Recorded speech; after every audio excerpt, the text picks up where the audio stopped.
Hello friends. बहुत से clients के दिमाग में एक ही क्वेश्चन है, what is the impact of real estate indexation as 2024 budget changes. जो ये 20% से 12.5% का चेंज हुआ है, क्या इससे प्रॉपर्टी प्राइसेस बढ़ जाएंगे? क्या एलिमेंट बी का कंपोनेंट बढ़ जाएगा?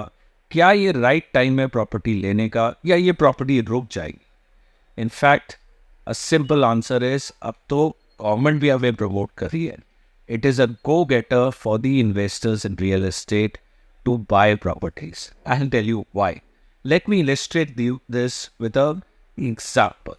Let's say आपने प्रॉपर्टी केस नंबर 1 में आपने 3 करोड़ रुपए की बेची है 2024 में, और ये आपकी परचेस है 20 साल पहले, विच इज 50 लाख रुपए. तो जो भी कैपिटल गेन है वो आपको तब एप्लीकेबल है अगर आप कोई भी प्रॉपर्टी हाउस प्रॉपर्टी में इन्वेस्ट करते हो. दैट मीन्स आप कुछ और नहीं ले सकते, it has to be house property. अब हाउस प्रॉपर्टी में भी या वो अंडर कंस्ट्रक्शन हो तभी भी वैलिड है, प्रोवाइडेड उसके 3 साल बचे हों डिलीवरी में, या फिर आप कोई प्रॉपर्टी मिलकर भी ले सकते हैं. That is a different act. So let us understand this. सो आपका 3 करोड़ माइनस 50 लाख रुपए, आपका कैपिटल गेन हो गया 2.5 सी. सो अर्लियर अगर इसको हम इंडेक्सेशन कहते थे, उसके लिए एक टेबल है, in simple words cost inflation table, जो आपको एक गिवन लिंक में आप क्लिक करके देख सकते हो, और उसमें एक वैल्यू आ जाती है which is 363. So that means 50 lakh की प्रॉपर्टी को इंडेक्सेशन से हम 1.81 CR पे ले जाते थे, which means the actual gain is 3 crore minus 1.81 CR. 1.18 is your actual gain जिस पे आपको टैक्स लगेगा. So earlier 20% applicable long term capital gain था, जिसमें 23,70,000 रुपए आपको टैक्स देना पड़ेगा. But now the indexation value is 0. That means the capital gain is 3 CR minus 50 lakhs, 2.5 CR into 12.5%, 31,25,000 रुपए. सो आपको एक्स्ट्रा जो आप पे इम्पैक्ट पड़ेगा 7,55,000 रुपए. Now in the second case where the property value is 3 CR, जो सेलिंग रेट है, but the purchase was done in 2020 which was 2 CR.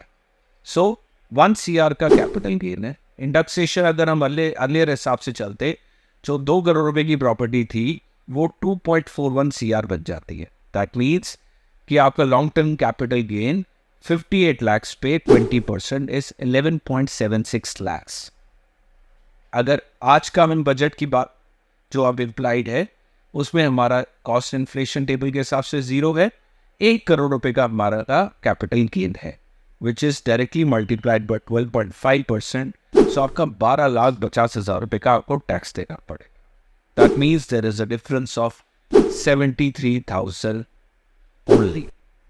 What does this mean? It means कि आपके पास ये जो 12.5% का इम्प्लीकेशन है, ठीक है, इसमें आपने प्रॉपर्टी कौन से साल में ली गई थी, कितना होल्डिंग टाइम था, किस प्रॉपर्टी ट्रांजैक्शन आपने कितने पे बेची, ये सारे फैक्टर्स हैं जो इसको डिसाइड करेगा कि आप प्रॉपर्टी को आपको लेना चाहिए या नहीं लेना चाहिए, या उस पर कितना रियल इम्पैक्ट पड़ेगा. तो इसके लिए अब आपको एक एक्सपीरियंस प्रोफेशनल की ज़रूरत है, जिसमें आपको सही गाइडेंस के साथ आप प्रॉपर्टी ट्रांजैक्शन कर सकते हैं.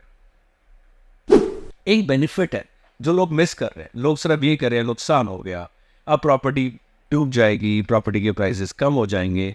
पर प्रैक्टिकली आपको इस बात को समझना पड़ेगा, there is a difference of 7.5%. So और ये सारा इम्पैक्ट तब है जब आप प्रॉपर्टी को री इन्वेस्ट नहीं करते. मेरी बहुत सारी चार्टर्ड अकाउंटेंट से भी बात हुई, और एक ही निकला, उन्होंने ये बताया 95% people who invest in property and sell, they reinvest. So the bottom line is, if you reinvest, unlike private equity जिसमें आपको टैक्स देना ही है, so in real estate अगर 2 साल का लॉक इन है, अगर उस पैसे को irrespective of the capital gain आप reinvest करते हो, तो आपको capital gain, long term capital gain 20% हो या 12.5% हो, वो 0. So property prices in fact convert भी बूस्ट कर रही है कि आप लॉन्ग टर्म होल्डिंग ना करिए, 2 साल में प्रॉपर्टी को ट्रेड कीजिए। जब ट्रेड करेंगे तो सप्लाई बढ़ेगी, आपके पास और प्रॉपर्टीज आएंगी, ट्रांजैक्शन वॉल्यूम्स और बढ़ना चाहिए मेरे हिसाब से। इसके लिए 1-to-1 डिस्कशन हम कर सकते हैं। Please click on the following numbers, get in touch with us and don't forget to comment, share and subscribe our channel as it is.